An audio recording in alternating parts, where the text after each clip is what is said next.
Hello and welcome to the For Your Ears Only podcast. Today we have a bit of a, not a special, but more of a B-roll, kind of a one-off, kind of a back office episode, one-off thing where we are dressed casually and casually chatting. But the reason for this episode is, at the time of recording, it has been, I'd say, strongly rumoured that Aaron Taylor-Johnson has not been offered, or has been offered the contract of the new James Bond. Sources are saying, oh, this is definitely going to happen. Official sources are saying, well, no, we don't know yet. We don't know what's happened. So the truth is out there, and it is in Barbara Broccoli's handbag. We don't know. We don't know what's happened, but it has actually started a debate online. Yes. Of people saying either they like it, they don't like it, but no one has actually asked the question of what they want. And given the fact that we are the customers, we are the audience, I thought it'd be interesting to have a bit of an informal chat as to what we actually want. And we'd like to hear what you want as well.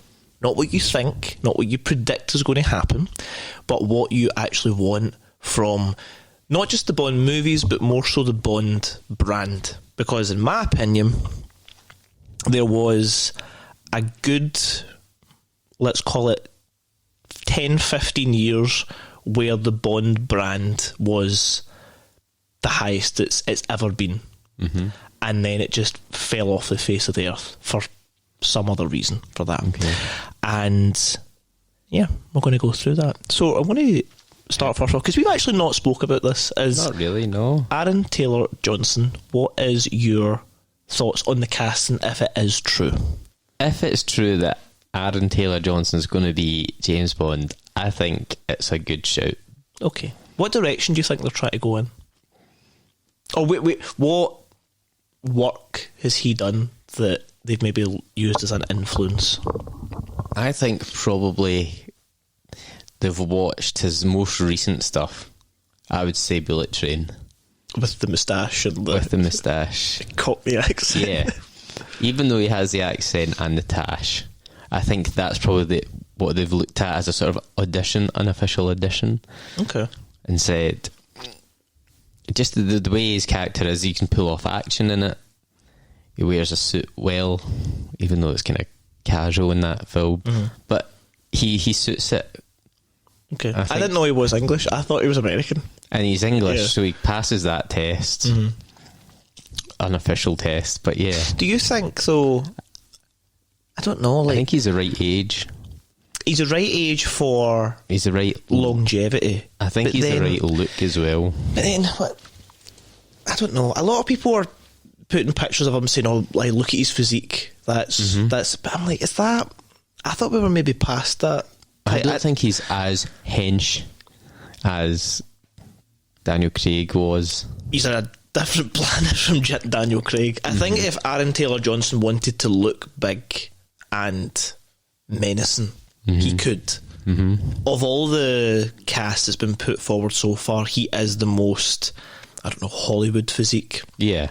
For example, Craven that's coming in. Yeah, well, I don't think James Bond needs to be Jack's just breaking the studio for those who are not watching. I think he doesn't have to be as toned and defined as Craven is, but it shows that he's got that commitment to. Do you think you need an actor like that though? I thought there was. Here's a prime example of where I think physique comes into play. So obviously Daniel Craig, 2006. The biggest physique we've seen on a James Bond, the most physically, I don't know, dominating Bond, where he needed that. There was lots of parts of that movie where he needed to look like he was capable of handling himself, and that led on to the other movies afterwards. And I think that was more of a product of the time, because the best way I can probably compare this is, let's look at Hugh Jackman.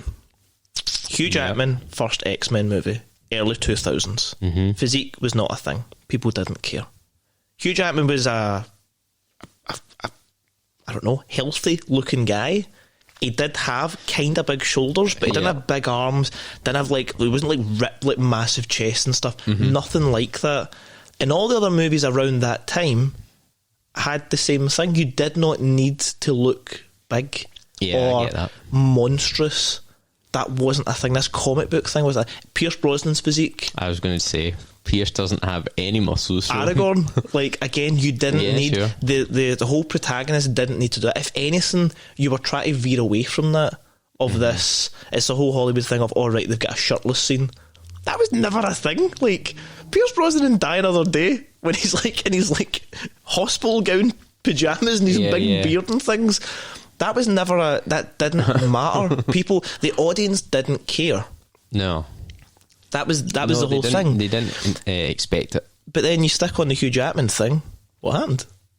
The audience expectation changed, and as time went on, ironically, as he got older, he got he turned out a different person. Look at Hugh Jackman of the early 2000s to Hugh Jackman in like 2010. That's a different guy, and he's like unbelievably ripped and huge. Yeah, because like, oh, but this is a Wolverine. Wolverine can do everything like that. I was like, but that's the same character who apparently doesn't age. So. Right. Yeah, he didn't need it 10 years ago. Why does he need it now? The character hasn't changed, but the audience changes. Yeah, it's like, right, okay, I get that now. That's what happened. It's kind of like we were joking when we watched a few years ago Dodgeball. The round Dodgeball, it was early 2000s, and the guys in the gym, they were like meatheads. That was it. If you were at the gym and you had big arms, I was like, fucking well, loser, you're probably in the gym all the time. Yeah. When that's like the aspiration for a lot of people now.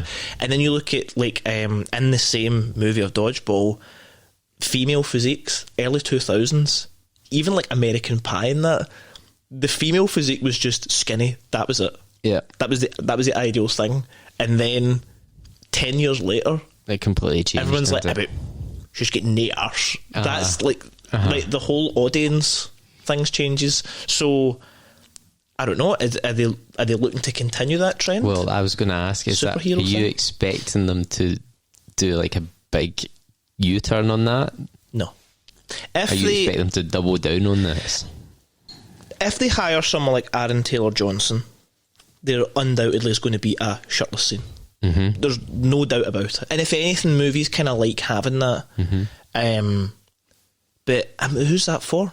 Is that for like the 50-year-old plus audience? Like, I can't wait to see his nipples. Is that the person who's watched James Bond for decades wants to see that? The Daniel Craig thing wasn't that was just a reveal, like, fucking look at the size of him. And then the chair scene is like, you take good care of your body. That whole thing where that wouldn't have worked with Roger. No, that would not have worked with Roger. But then it's, I don't know, it's like maybe the kind of female side, or the female audience or the gay audience are like, I look at the physique of him. He's very easy on the eye. Yeah, I like watching. I don't know if that's a thing. Really, I don't really. I'm not a woman, so I don't know. But I don't expect that they go to a film just to see a topless person. They don't, but it's certainly a point. It's certainly a talking point. It's one of those like men's health magazines are aimed at men. Captain America: The First Avenger. As soon as you say, think of a scene from Captain America: The First Avenger, everyone's thoughts go to the capsule scene where it opens up, and he was this wee guy, and now he's this enormous guy. Yeah. You're like, that's the first thing everyone goes to. It's like, right, okay. But I would say that's more for men, not in a sexual way. I mean that men want to see other men ripped. Is that thing in like the gym? People who go to the gym, most of the time they look at like other muscular men. It's like the whole. Have you watched the Arnold Schwarzenegger documentary on Netflix? See that bit where he's like a 11-year-old boy, and he's got on his wall like pictures of all the bodybuilders, exactly. And his mum's going, "Oh no, what have I done wrong?" She thinks he's gay, and he's like, "No, I'm just aspiring to." I just aspire to this physique. But that's what I'm trying to say. I don't think women really want or really care too much about that. It's about men going, "Oh, I could look like that," or "Oh, well done, mate. Nice quads." James Bond's quads. See, okay. A woman's not going to ask to see that. Again, it's if they're casting someone. Surely they've not cast someone before a script is written. That's the other thing as well. Well, Barbara has said there isn't a script written. I don't recently. I don't believe that. But I don't believe there's nothing done. What have you been doing? yeah, for literally Playing Warzone for years. 4 years, 5 years. Yeah, there must be some idea. But yeah, I don't know. But every James Bond actor's screen test is a scene from Russia with Love, so they don't necessarily need a script to audition people. They see how they work. They see how they work as Bond. But I don't know. Like, surely anyone can go. I say anyone. Like, surely a gifted actor can go in and nail a line quite well. Yeah, It depends on what they're looking for, but yeah, how he looks, all that stuff. They can't not have a script in mind. But then, I don't know. I don't know where they're going with the new thing. But I don't think they're going to take a gear shift and go to like a Dad Bod Bond or anything. I don't know. But I don't expect them to change so much, really. A slimmer, shredded physique rather than muscular. Do you know what I mean? I mean, Like, they could just do away with like the shirtless scene, but then a lot of studios are like, no, we need that. That's the thing. It's like every Thor movie. But when does he take his shirt off? It's never necessary, but it's just we're going to write it in anyway, and that's where like Chris Hemsworth trains up to what, like, we need to know the date this is going to happen, so he looks and peak this way, peak chunk. Yeah, and I think that's kind of, it's just going to be what it is. I don't think they're going to make Aaron Taylor Johnson change his physique or force him to be eat more protein or anything. They're just gonna. They might. He is what he is. I think his physique right now, lean, mean, killing machine, is kind of is good. But Craven's a bit too much. They just need to shrink him down a bit. Because the comic side of things is kind of dying off, and people aren't. Yeah, everybody's had enough of Marvel. That kind of gets me onto the whole script itself. As I was trying to think of what direction they might go in for the next one, and what direction I want to take it. So rather than predicting it, because I cannot get inside the head of Babs, but what I want to see. And I was thinking of the last couple of Daniel Craig movies and the way it was written and put together. So this is the rant time. So we're not even on this episode as of yet, but see No Time to Die. Yeah.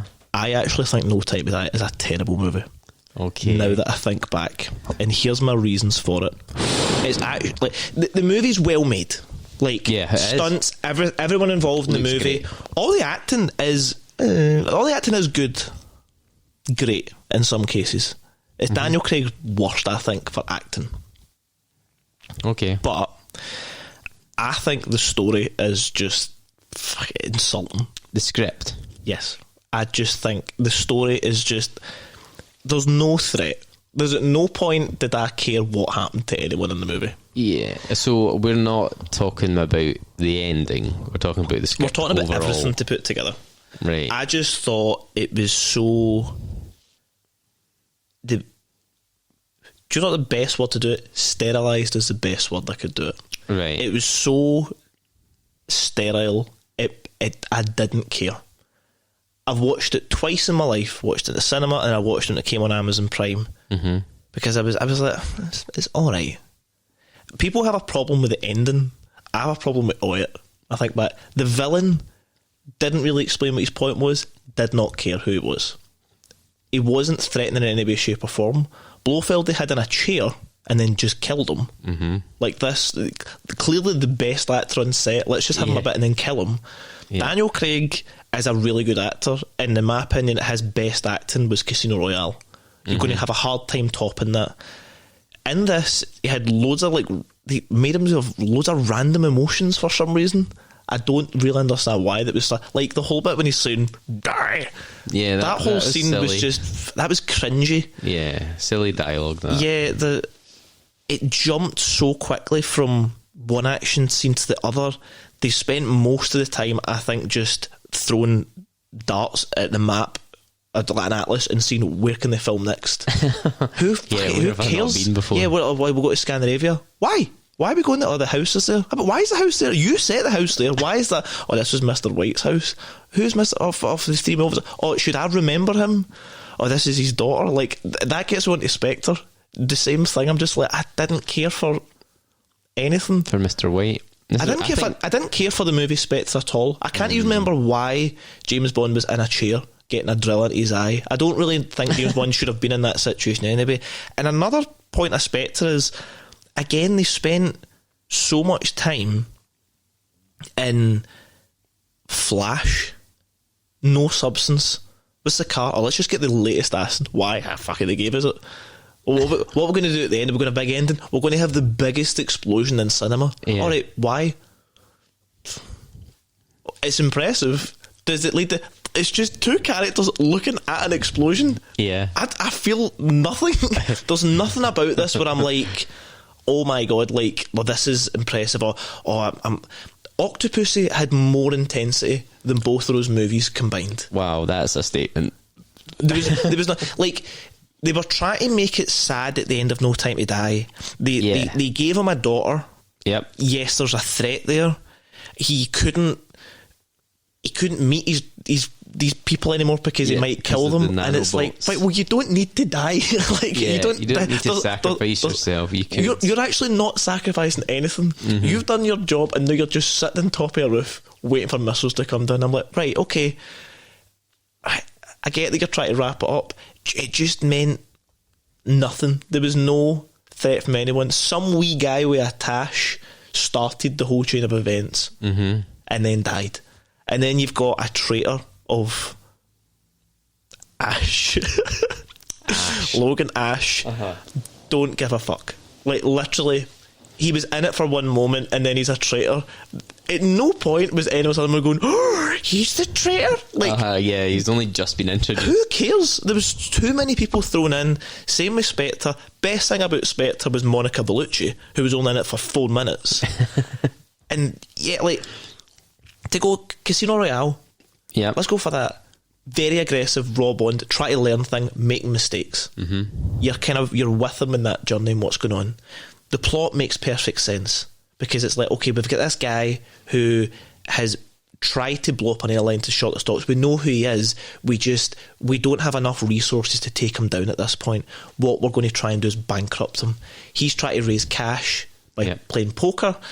You're the best player in the service. We can't send anyone else at a professional poker player because they know who that is and they don't want to risk their lives. We want you to play and at least try and hamper progress. Yep. That was it. It was just essentially go play poker, try and beat him with that. And then poker. One thing with another, and as time went on, you've seen the character of James Bond and Vesper like falling for each other. Yep. And then it was a big betrayal at the end when, all right, this person that he's leaving his job and leaving, like, she's the reason for this. Yeah. But he's still trying to save her, and he's still that whole bit where even watching the cinema, under the water, you feel like you're trying to hold your own breath, where he's trying to get through and get to her, and then he gets her out, but it's too late. He's already dead, and now he's just full of like rage. Yeah, that was Daniel Craig's best acting of the whole series. And at the end of the movie, you're like, what happens next? Like, what happened there? And then that's when he meets, obviously, Mr. White, and then it leads, and it's like becomes a Mr. ending. Bond right at the end, and it goes on. And then when I think about it, with Quantum of Solace, that was a good movie. That was a well-made film, and it wasn't as good a story as Casino Royale, but it did have a nice continuation.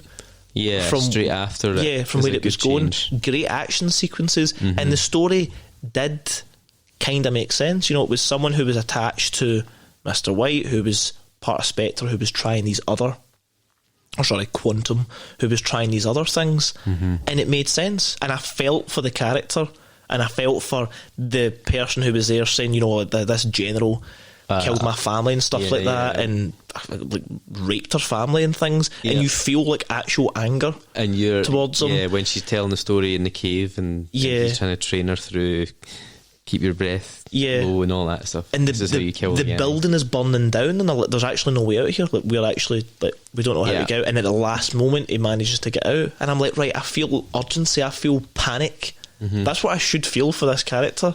The last No Time to Die was just nothing. It was a lot of money thrown at a fluff project that try to do too many locations, great stunts. Great stunts, really good acting from everyone there, but just the story was it was actually pish. That's it. It was not good. It was like AI wrote a James Bond movie. I think it had too many writers on it.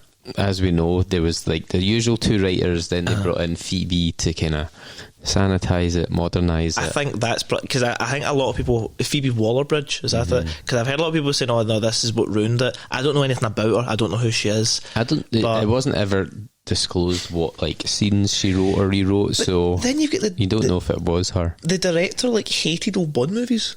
Didn't hate them, but he was quoted as saying, "No, we're not going to have any of like, was there not moments where like Sean Connery like basically raped somebody?" Like, that was one of his comments. You're hired by a studio. Like, don't do that. you just don't need to do that. But understand the job you're taking. If you don't want to do it, then if you have a problem with the product of the past, that was the past and that was how it was made. Just acknowledge it and move on. You don't need to like come out and say, "Well, we're not doing this and we're not doing this," because if anything, it just wouldn't expect you to. It's diluted with everything else. Yeah, it's like it's a sad day when some people prefer like Mission Impossible in 19 over a James Bond movie. Yeah, that's not good stuff. It's like where does it go? And I think I was having a think the other day about the gadget side of things. And I was like, well, gadgets are a big part of Bond, and I think the reason as to why they don't do them anymore is because so many other films do them better. Do them better? Yes. Or is it just they're more imaginative? Mission Impossible is just the gadgets are so like obscene, but they're good to the point where that's quite funny. Oh, that's quite good. Like the whole face thing, and then you've got like a pen that turns into like a car, like weird things like that. But you just. Yeah. You suspend your disbelief for a moment and just accept that that's what it is. Well, James Bond has to be quite real. James Bond never had to be quite real. In the old days, there was like an invisible car and stuff. But the invisible car was a bit far-fetched. that was like actually impossible. So I think it goes back to them really taking influence from the Bourne films. I think, and that being so realistic that they are like so dead set against, okay, we can't have exploding pens and jetpacks because that's not the zeitgeist. Everybody wants a real spy who might actually exist and have a gadget that might actually exist. Yeah, I mean, I thought, and you saying you want that to be different, you want jetpacks. You do want gadgets of some description.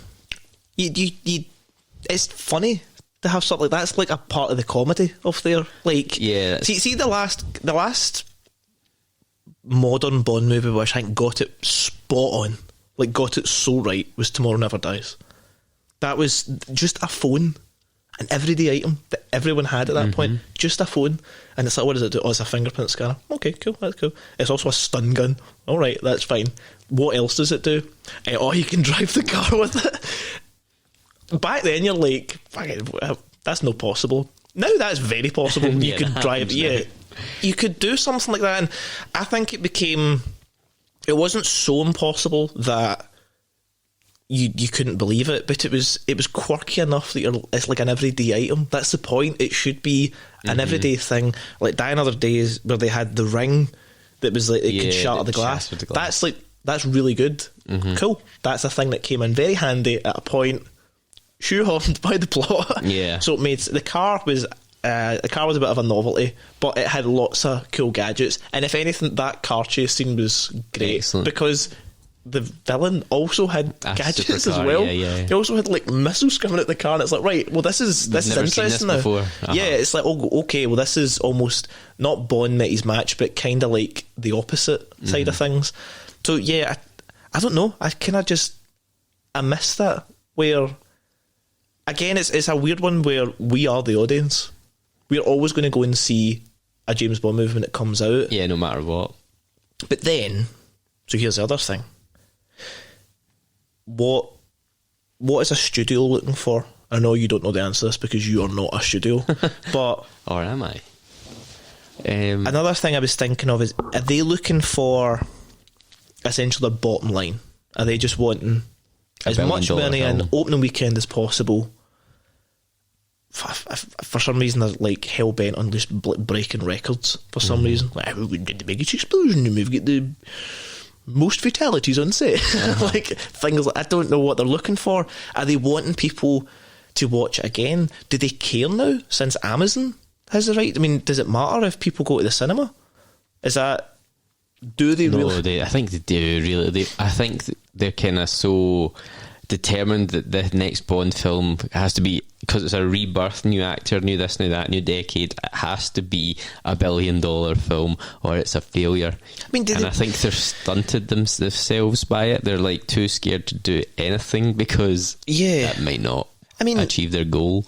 That's probably why it's take 5 years and nothing's happened, because they're just it's kind of like, themselves too much. Do you want a movie that's so impressive that people tell their friends to go watch it and you get more money from it? Or do you want a movie that's so good that it's still good when you rewatch it?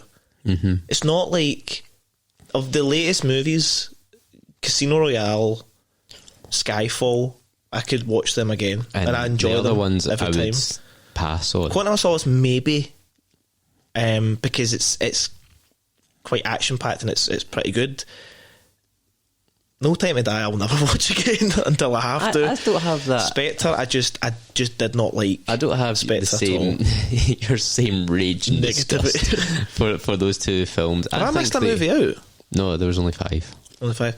But like, even the Pierce Brosnan movies, like, those were just good. They were just entertaining movies. Like, I like to go watch them. I like the story. There is visual bits where it is nice.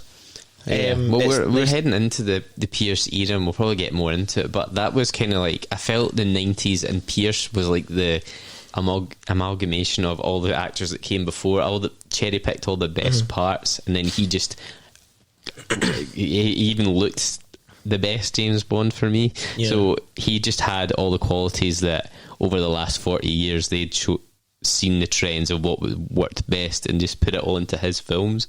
I think that's why I like them so much. Or why people of our age probably like it.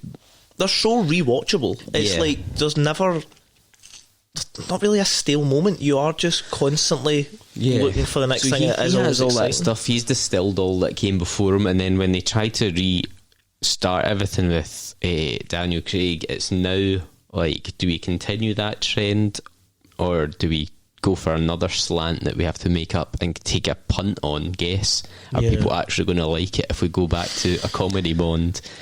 I don't think the comedy Bond is the right thing, because comedy action is perfected and done to death by Marvel.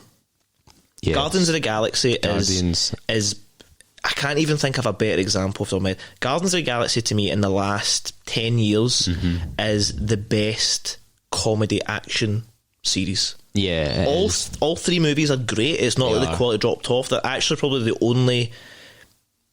only Marvel movies where all 3 of them are actually, no, Captain America, The Winter Soldier and Civil War. They're all okay, right? Those 3 movies are great.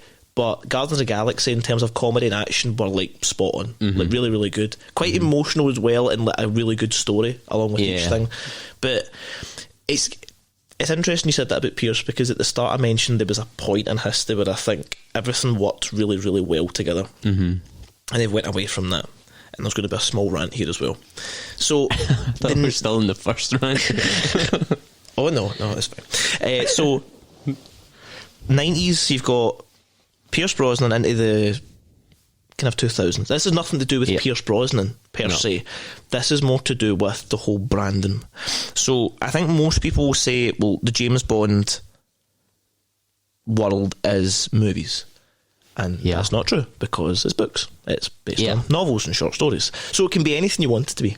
The 90s, to me, and obviously I'm grown up, so I'm going to be biased around this, but I remember when the movies were coming out, you've got all this merchandise, you've got the cars coming out, you've got the magazines coming through, you've got all these random things you can buy that anyone can get into. Like, spy stuff was all over the place, and it gets so big that was the birth of Mission Impossible, because the James Bond movies were doing so well and there was such a big American market, you've then got Mission Impossible movies which are trying to do afterwards.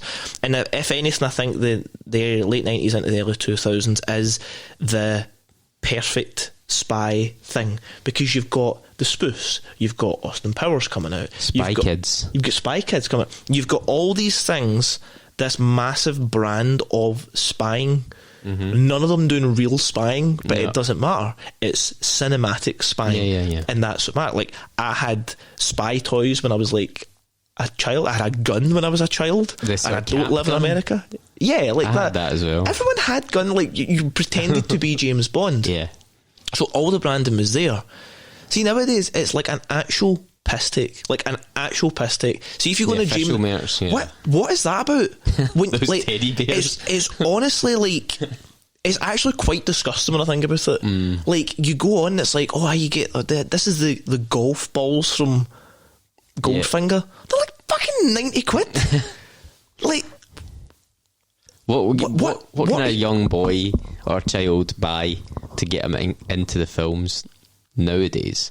I think something from the movies. Like, imagine the Living Daylights came out nowadays, and my traumatised boy self managed to get that keyring. It's not a real explosive, but it's just a replica, something like that. And it wasn't $300. And it wasn't. It was very affordable. It wasn't like, again, it wasn't a piss take. Yeah, it's like essentially taking the fans for mugs. That's what it is. It's like the whole gig thing now. I was like, oh, you want a t-shirt? 50 quid. It's like, this cost you 50 pence to make.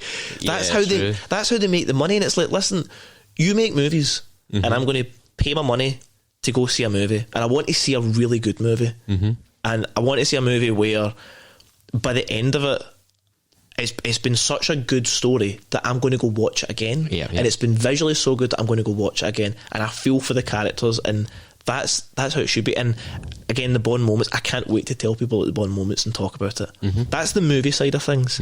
Outside of that, we bring in the corgi cars, we're doing stuff. Do you even know if they do them anymore? I don't think so. They might, but I think they do not give a shit. It's essentially go onto the James Bond store, buy this teddy for £300, or see that British Bulldog thing from M's office. How much is that? Several £100. It's like, there's nothing. That's what I was trying to say. There's nothing affordable that you can get somebody for Christmas or like when we were young and they had the James Bond board game, which can't remember how you play it. I had the car, the toy gun, the top trumps, the magazines, the cars, all that stuff, because anybody could get it at any time, anywhere, and you didn't need £1 million. Sell something good, like the deck, like an official like Casino Royale deck of cards. They probably do. Just don't make them £200. Make them genuinely affordable, so people can either buy them for themselves, or I don't know. I've not even been on the store because I know I'm going to go in and be like, I'm actually going to laugh at the store.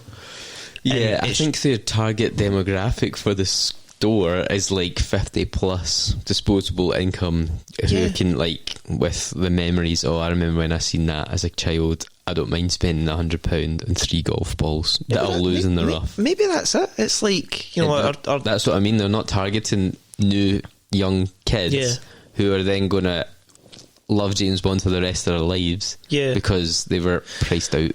Is that really a James Bond problem, or are we just talking about economics now? I think, it's economics, but it's their fault. They've not changed. It's like, Daniel Craig came out. I don't remember seeing any evidence of like, we're going to market this, we're going to market that. I remember when Casino Royale came out. I remember it very vividly when they were trying to like punt Vio laptops, and every second advert on the telly was a Vio laptop, and I loved the advert because it was the start of the Chris Cornell song. That was the first time I heard it, and I was like, that sounds good, and I was so excited to see the movie because I knew this was the song, and it wasn't released yet, and I was like, I was so excited for it. I'm never going to buy that laptop. But then I remember the Sony phone, Sony Ericsson. What was that about, man? Quantum of Solace or something. I got that. Well, there was also like my first ever phone. Was it Motorola or was it Sony Ericsson? It did the branding for No Time to Die, and it was what's her name? It was the the new 007, No Time to Die. Tasha. Lynch. Yes. Natasha Lynch. It was an advert of her like on a phone, an official right, James yeah, Bond yeah, advert, yeah. and I was like, "What is this?" I was like, "This is actually fucking cringy." And he's like, "Oh no, I'm going to do this," and I was like, "Well, the phone doesn't do that, but this is just sad." That's right. I was like, "This is," that. and maybe that's a thing as well. And it was something quite interesting that when we were talking to Matt Bauer, and we were talking about, you think they were going back to the old Cold War timings like that. And he made a very good point, and he says, I don't think they will, because they would have a really hard time with product placement. I'm like, that's a very sad reason, but also a really true reason. Yeah. Can you market Heineken bottles back in the 60s, can you? Because they don't look the same as they are now. Can you market the latest Aston Martin? Can you market a phone? Because it didn't exist. it's like the whole thing in a Casino Royale, which really, really irks me, is when James Bond, British man, is talking to British woman, and he's like, "Oh, she left her cell phone." What? It's like, this is tell me you had an American writer without telling me you had an American writer. It's like, that's true. It's like that whole thing, but That's to it's make like it global, is isn't this it? like a really sad state of affairs where we have to find, even if a company come in and say we'll give you 10 million to brand on this movie, are you going to really write in scenes to try and brand a product?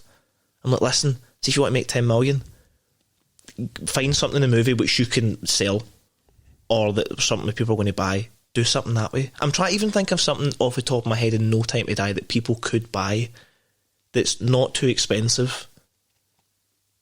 I don't know. Like, I genuinely can't think of anything off the top of my head. It just... Yeah, like a gadget or any little thing. I don't just know. anything at all, like any like wee souvenir or like picture or like frame or something like that, where it's like, oh, this happened in this day, or you can buy this. All right, okay, that's cool. I know you can buy the bionic eye, but again, that's for like $1 million. It's so expensive. Yeah, it's like, why don't you just make a cheaper one? You can make cheaper ones, like Something that you can actually buy at Christmas for yeah, somebody. and it's just like in a wee glass container, and it's like, right, okay, well, see if that's £20, people will buy it. People of all ages will buy that. If it's a gift, they'll be like, oh, I really like that movie, or this is the eye from it, or that's quite cool. It's kind of like I seen the other day of someone put up a picture and it was like brands that should just stop, and it was like Indiana Jones, James Bond, Star Wars. And you're like, well, I don't think they should stop, but I think they should at least kind of like Star Wars now is diversified quite a bit. I think it's diluted itself too much. Yeah, but it's yeah, managed to keep an audience, and I think with Star Wars there's a lore, and they kind of keep adding a wee bit to that lore, and like the extreme fans, of which there are a lot of them, love that, and they'll watch it anyway and be like, oh, that's great. And they've got theme parks now. Nerd out, yeah. They've got books. I think... Well, one thing that we never talked about, I think, which is actually pretty big for modern audiences, they might not have things to buy, but they did have all the video games. That's actually what I was going to go into next. So this is where I think they're genuinely really, really missing a trick. So, Pierce Brosnan was in a video game, as was Daniel Craig. Pierce Brosnan was in a couple of video games. Now, my favourite one was Everything or Nothing. Yeah. Which, like, amazingly to even say it had Pierce Brosnan, John Cleese, Willem Dafoe, Heidi Klum. Oh, wow. There was quite a lot. Like, Richard Kiel was in this. Like, likeness and voice. Like, they were all in this game. And it was just a game. And I played it many, many times. like literally hours of my life to go through that. And it's like, right, well, where's this? That was just a really good story. But it didn't matter how it looked. Like, you just had a developer work on it for a couple of years. It was a good story. You brought in really good voice talent. Whether it was the real person or not, it doesn't really matter. If you've got the likeness of the character, if you've got James Bond and you can be James Bond, it's going to work really well. Then you've got Daniel Craig, was Quantum of Solace, which was it's an alright game. The online was actually a wee bit better, but still a bit piss. Bloodstone was the best game that Daniel Craig was in, and that was a phenomenal story. And that was like, obviously Daniel Craig was in that, Judi Dench was in that, Joss Stone was in that. That's right, yeah. Again, there's like, but it was a decent story. If anything, the gameplay was really good for it. It was just really good. You could walk about, you could drive the cars, everything looked great. Again, I played that game multiple times, like hours and hours of it, like more time playing that game than I've watched some of the movies. And it's like, right, well, okay, here's maybe something for the brand to think about. You want a younger audience, make a decent game with a story that maybe you couldn't do on the movie, or it was maybe going to be too expensive or stuff like that, because it's not going to cost you the same that a movie does. It's not going to cost you 200, 300 million to go in and do that. Do a game that people are going to spend, I don't know, over the course of the game's life, maybe like 30 hours playing. No online, none of that stuff. Just make a really good storied game with a lot of detail. Put in like Easter eggs from like the older films and stuff, and just make it good. Like, for example, like Arkham Knight. Right. Like, that's no online game.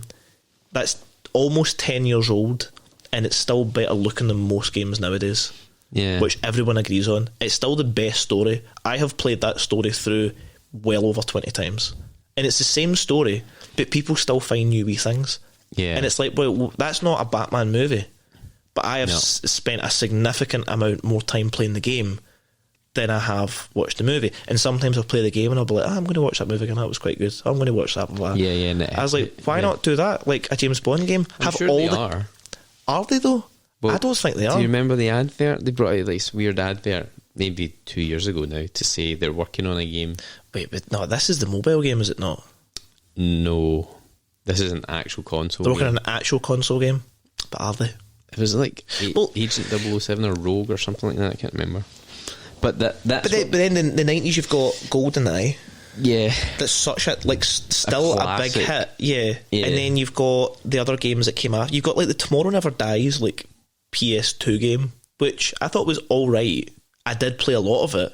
Do you know why I played a lot of it? Because I watched Tomorrow Never Dies, and then I didn't want to watch it again, so I played the game, and then when I finished playing the game, I went back and I watched Tomorrow Never Dies. Yeah, it's called Project 007. Right. When's upcoming James Bond action game developed by the studio behind some of the best stealth games of all time, such as Hitman 3. Blah blah blah blah blah, and it doesn't say anything. What's the release date? It doesn't have a release. Never date.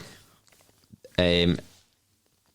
No release date. No, I think that was the perfect point, because there was an interesting thing I seen the other day about just general media. People said it's quite strange how things are, what's the word? I was going to say absorbed.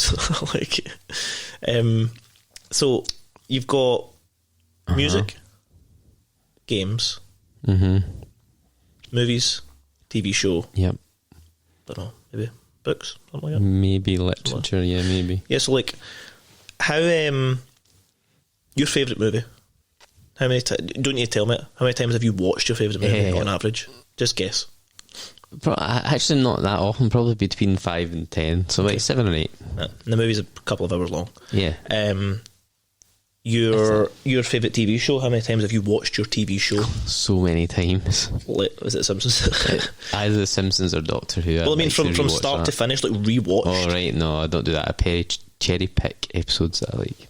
Okay. And I will watch them again and again. A game, your favourite game? I don't even know if you game. Do you game? Do I game? No, I actually gave up gaming when I found out girls, man. Like an actual person. I mean, like, even like games, like I like people's favourite game they will play over and over again. Yeah, they okay, go that's back true. to it. I'd re-downloaded Total War Medieval 2. Okay. So you will keep going back to that because it's like, okay, you spend many hours doing it. Probably more time than you would. Probably more time than the collective amount of hours you've spent watching your favourite movie or your favourite TV show. You run like that.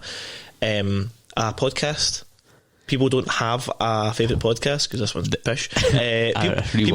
People don't have a favourite episode of podcast, and I would love to hear someone who has ever went back to re-listen or re-watch an episode of a podcast. Yeah. It's a very disposable means of entertainment.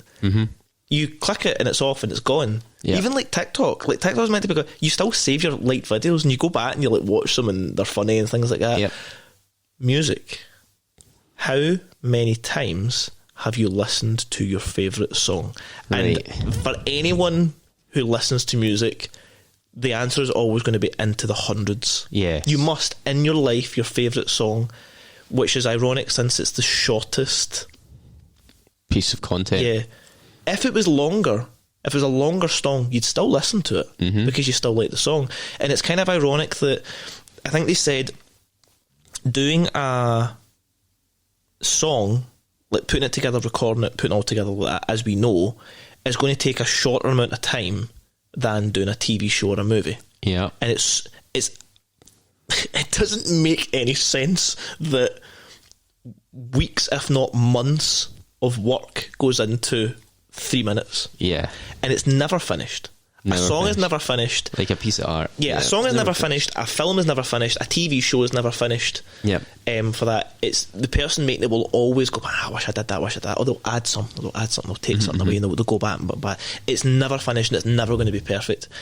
Yet that 3 minutes, someone might think is the best I've ever heard, and will listen to it hundreds, if not 1,000 times in their life.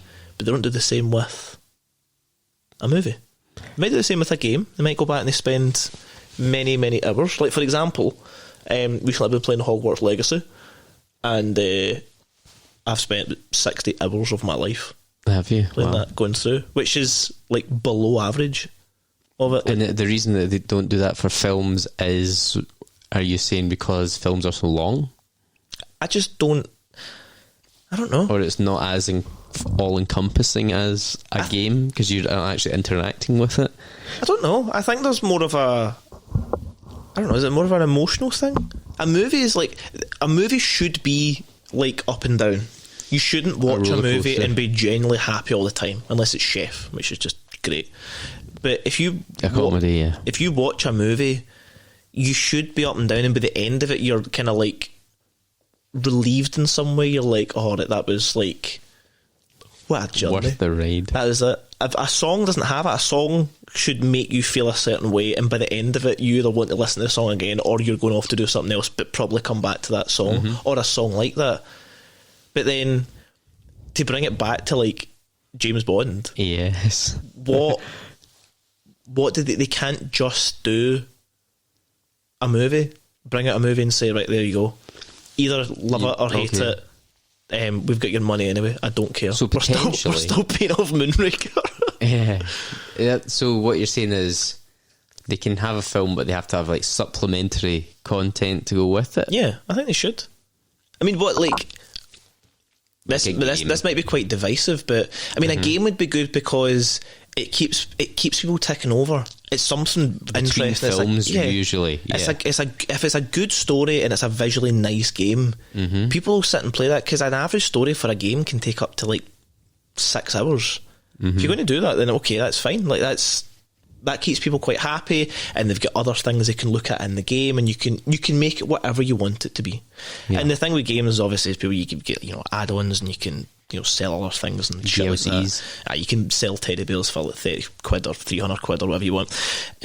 You've got those other things, so the fact that they've not got a game out already is a bit weird. Yeah. They should have had something at least greenlit or in the making to come through. Because everything has a small lifespan now, is what you mean.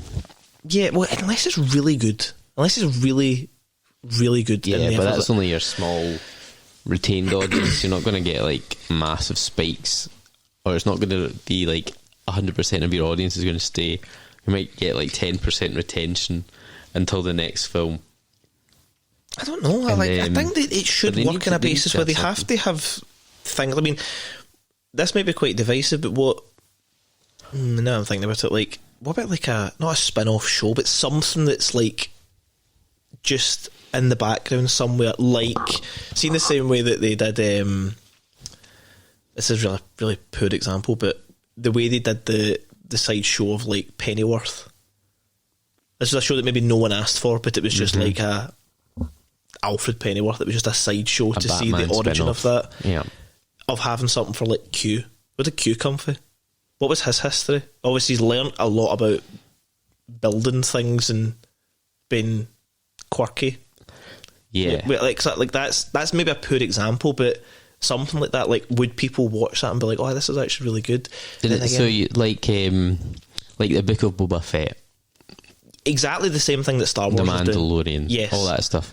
Now I think James Bond seems to be different, as in there's a sort of reverence for the films, and it must only be the films, and there can't be any expanded universe. I can't deviate from the central character and his plot. Okay. But that's like, I think that's like just a universal kind of, most people would think that. But if we were to go and have a Moneypenny origin story, or 006 before it becomes evil, TV show, like a limited series, It's probably shite. it would, that's the problem. I think they're too. It would take money, and it would need to be really good. It needs to be, and I think people would be too, or the studios would be too scared to take the risk. Like, Rings of Power was just terrible. Rings of Power was visually phenomenal. Probably one of the best TV shows I've seen. But the story didn't make any... People talk about it. Yeah, for the wrong reasons. It's right in the minutes. People were saying, oh, they either hated it or they loved it. No one loved it. Nobody loved it. They either hated it or they thought it was alright. Yet they're still throwing money at him. Like, next season's coming out. And I was like, do you not look at Reddit? Like, look online. Yeah, so I think that James Bond has a hard time because it's never done something supplementary before. And if you were to do it now, is that just too out there that people would just immediately reject it, regardless if it was good or bad? Or do you just go ahead with it and take the risk and potentially lose all your money? I mean, you do something like, I don't know, like exciting about Scaramanga, like literally just a hitman. And it's, you know, it's nothing to do, it's just essentially this character, nothing to do with James Bond. It's almost like an independent TV show where they have the name Scaramanga. And it's just about a hitman.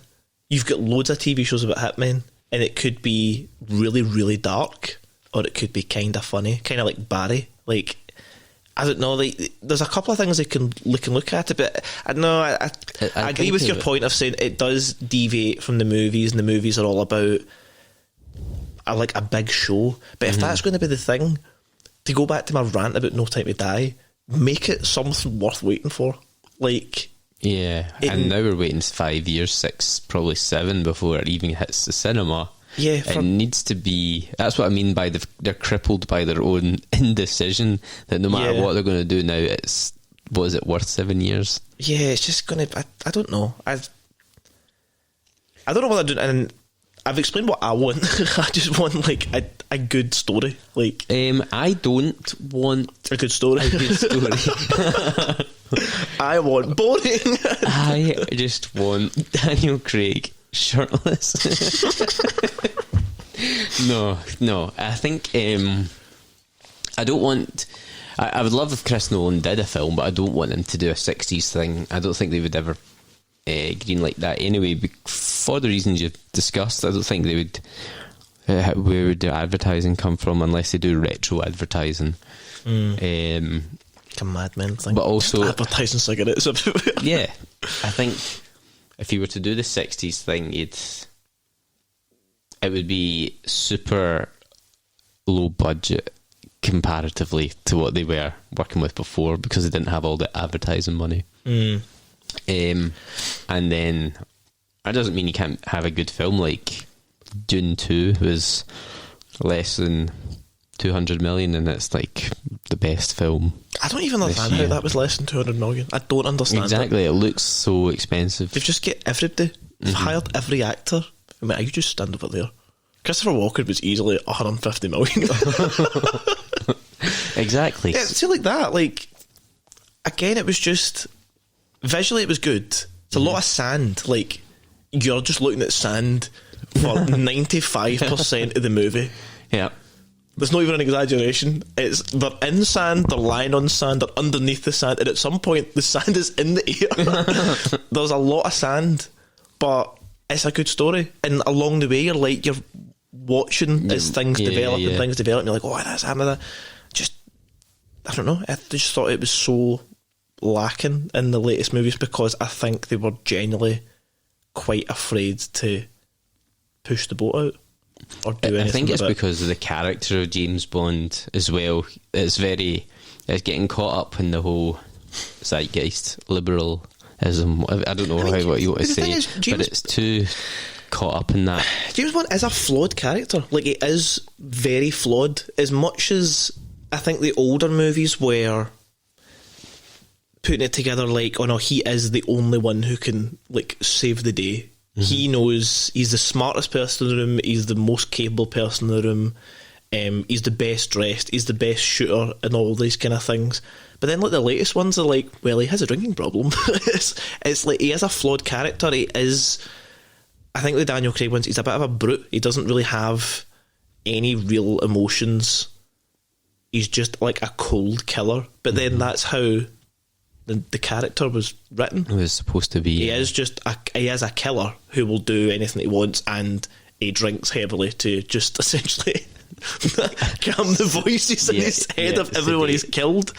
It's like, right, well, are you wanting to make someone that people can aspire to, or are you essentially just writing a character of like, well, he's the only one who can save us, but he's going to do whatever it takes to get through? Like, what do you want here? You can't you can't have, he's an alcoholic, he's a father. It's just like, but he needs to go see his wains, but he kills them. It's like weird things like that. It's like, well, what do you want me to feel here? What do you want? Why is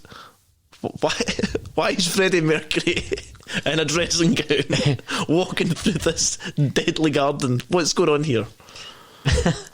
I must admit, I liked the film. But I don't want to get into it. We have to save that. But yeah, no, I don't think it was that bad. I think it was a real romantic film. They took a spin on it, away from, more towards him and his feelings and his family and all that. Yeah, I think they were trying to. They were trying to set up like, oh, this is him getting out the service, and this is him, he's ready to have a family, and this will be him, that's the end of it, and he's almost completed his job, and then he dies at the end. And I was such like, a cliche thing. Yeah, I'm like, 2 weeks from retirement. Mendoza. I just found like Mendoza. I just found like I don't care. Like, I don't know. I didn't feel the same as at the end of. I didn't feel the anger that I did at the feel of Casino Royale. Mm-hmm. When this woman that he loved but still ultimately betrayed him died, and he physically couldn't save her. He tried his best and he could not save her. Like, he fought off multiple guys getting shot with a nail gun and all these different things, and stabbed, tried his best to save her, couldn't save her. That was the end of that. Quantum of Solace, this very evil corporation, and they explained how evil they were and all the people and everything they were trying to do with that, managed to essentially give them their comeuppance. Yeah. And there was like a relief in that, of this guy who's really evil, essentially didn't kill him, but he essentially said, here, I'll give you 20 miles before you drink that. Yeah. Like, it's a very satisfying thing of like, okay. Skyfall was a weird one as well. Skyfall, I didn't. It's a one-off. That is again an emotional one, down to like Judi Dench's acting. Yeah, where basically. Everyone talks about Javier Bardem's acting. Yes, phenomenal. Yes, very, very good. I kind of agreed with them on a lot of points, but I don't know. I think they had that issue there where they were trying too much to go to locations and make it look visually really, really nice. I thought it could have been, I don't know, a wee bit more towards. I wanted to feel when Javier Bardem died, like, oh, they had a point, kind of thing. But I didn't. And then Judi Dench died. Judi Dench dies, and you do feel like, oh shit, that's the kind of end of an era kind of thing. Of, this has been the 90s. She's been the person now. Fucking Lord Voldemort's taken over, and it's like the end of the movie. You're like, oh, that's it. But then Spectre was like, fucking Moriarty's on it at one point, and you're like, who's he? Oh, this is C. And I'm like, should I care? Like, that's my too complicated. I'm going back into my rant. I just ran in my sleep. But yeah, I think to summarise, I don't know what we want from. What do I want from it? I don't want a 60s thing. I want a modern Bond with a modern, relatable story. I'm just saying cliches here that are vague, because I don't really know what I want. Do you think there's presented with something? Do you think they should diversify into things and have more merchandising games? I think they should have more merch and games that are accessible, especially for younger audiences. Mm-hmm. Games, definitely. Spin-off TV shows, game shows. I'd say not. Fucking the game show, I forgot about that. If they're not going to greenlight that, what was that about? No, well... We're almost touched an hour, but we actually forgot to even touch on that. Well, the game show apparently was already written and they just retconned James Bond into it, which is why it's very loosely James Bond. As in, not at all. Yeah, let's just put the car in the background. Let's just put some of the music in and that'll be it. Like that, was that Amazon for free? There you go, just deal with that. Just hire Brian Cox and he'll... Well, when I spoke to the girl that was on it, obviously Brian Cox hadn't been cast at that point, so it was just a guy speaking. So it wasn't even him on the phone? No, that's all TV trickery. It's all a lie. See that right there? Mm-hmm. That to me says they don't give a fuck. Yeah, that's really it. Like we'll give a game show, but we'll give nothing else. Yeah, and I think the fact that they just slapped the James Bond logo on it, which is generally what they did, because it was already greenlit and approved, and then they bought the brand, so they thought, we'll just stick the show was called Road to a Million, and then we'll just put 007. Yeah, well, I think near enough, basically, yes. Yeah. So that was yeah. It wasn't the best, but it was good to have something.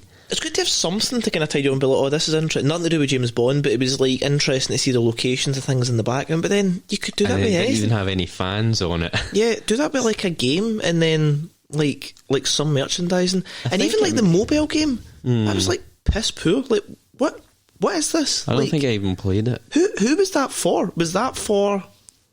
Who was that actually for? I don't know anyone who plays a game on a phone anymore. No, neither do I. I don't know. They just seem to be like constantly missing the mark. Yeah, we should take over. We should take over. Ironically, just missing the mark. Like world's best sharpshooter, and they just are coming out with just turds. Firing blanks. Oh, nice. I love how you say firing blanks. I'm like turds. A game show that nobody asked for, and a mobile that probably no one plays, or no one I know would play it. They might download it out of curiosity and then be like, what is... I think if they did do a TV show or did what Disney do and do other films, it would be so controversial. Yeah. But maybe they need to do that.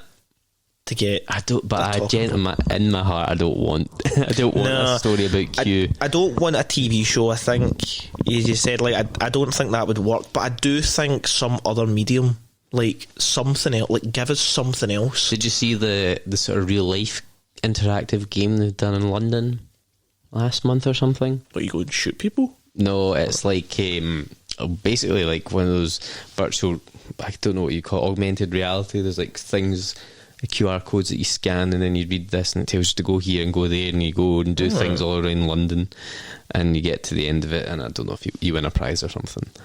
I don't know if that actually went ahead, but it was supposed to happen in January, February in London. Okay. I'll need to research into that. It's just to do with James Bond? It is to do with James Bond. Oh, is it a James Bond thing? Okay. I was like, why are you telling me that? But yeah, no, I'm sure it was definitely a James Bond page, Facebook or something.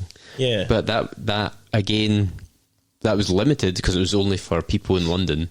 Yeah. And people who actually cared about James Bond. It cost about £500 to go into it. Yeah. Money grabbing bastards. I don't know. I think if you did a film, it would either be Rogue One, which was amazing, or it would end up being the Solo story, which would be terrible. But I don't think it has the... James Bond really has a sort of... It can't come back from a failure as much as Star Wars can. Star Wars isn't a character, though.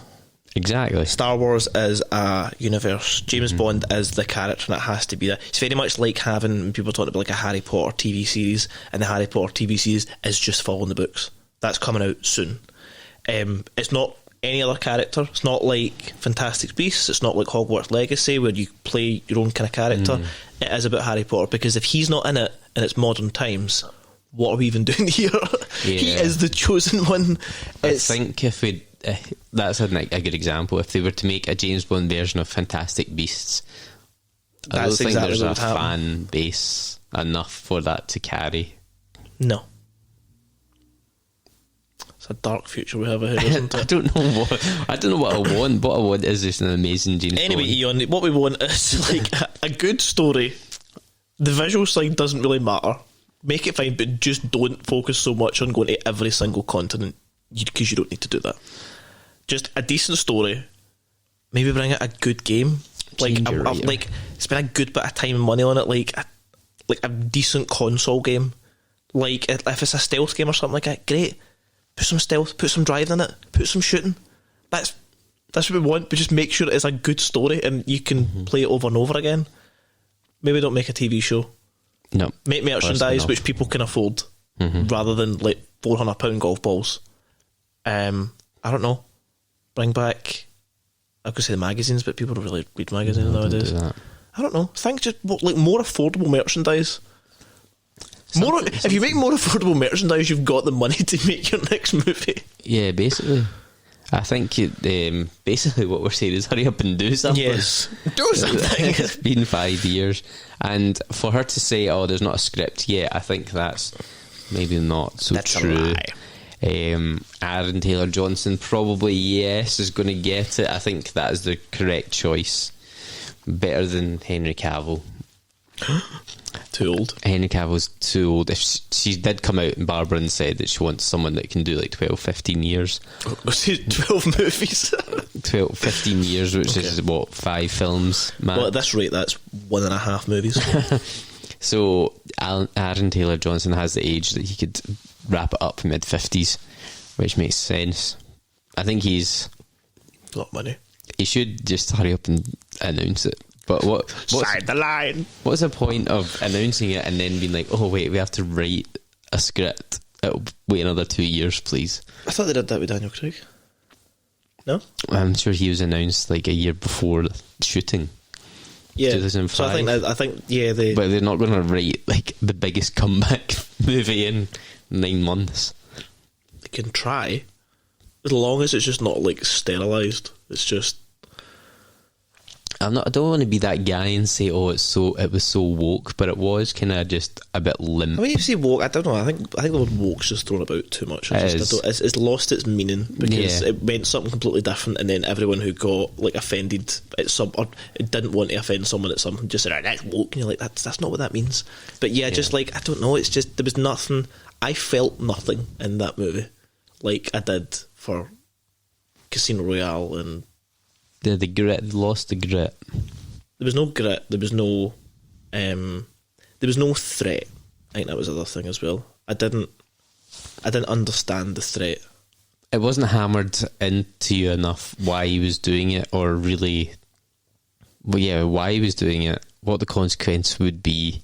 Yeah, it was just like a throwaway line saying he's going to now kill everybody. It was that whole writer's thing of like saying, to make a good story, you have to make plot changes, but in order to get to the next plot, it has to be this happened, therefore this happened, therefore this happened.